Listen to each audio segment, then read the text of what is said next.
கோவையில் இன்று மாலை நடைபெறும் தேர்தல் பிரச்சார பொதுக்கூட்டத்தில் பிரதமர் மோடி பங்கேற்கிறார்.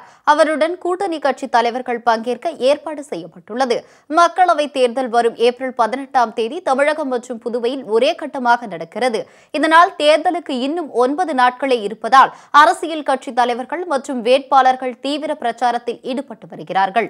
இந்நிலையில் கோவை கொடிசியா கண்காட்சி வளாகம் அருகே உள்ள மைதானத்தில் இன்று மாலை 6:30 மணிக்கு நடைபெறும் பொதுக்கூட்டத்தில் பிரதமர் மோடி பங்கேற்று பேசுகிறார்.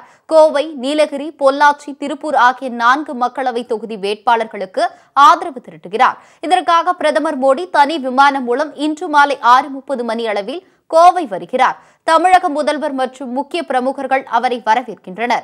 இதையடுத்து நடைபெறும் பிரச்சார கூட்டத்தில் தமிழக முதல்வர் பழனிசாமி, துணை முதல்வர் பன்னீர்செல்வம், தேமுதிக பொருளாளர் திருமதி பிரேமலதா விஜயகாந்த், பாமக இளைஞரணி தலைவர் அன்புமணி ராமதாஸ், தமாக தலைவர் ஜி.கே. வாசன், சமத்துவ மக்கள் கட்சி தலைவர் சரத்குமார் உள்ளிட்ட கூட்டணி கட்சி நிர்வாகிகள் இந்த கூட்டத்தில் பங்கேற்க உள்ளனர். பிரதமர் வருகையை முன்னிட்டு கோவை விமான நிலையத்திலிருந்து கொடிசியா வளாகம் வரையாக பகுதிகள் முழுவதும் காவல்துறையின் பாதுகாப்பு வளையத்திற்குள் கொண்டுவரப்பட்டுள்ளது.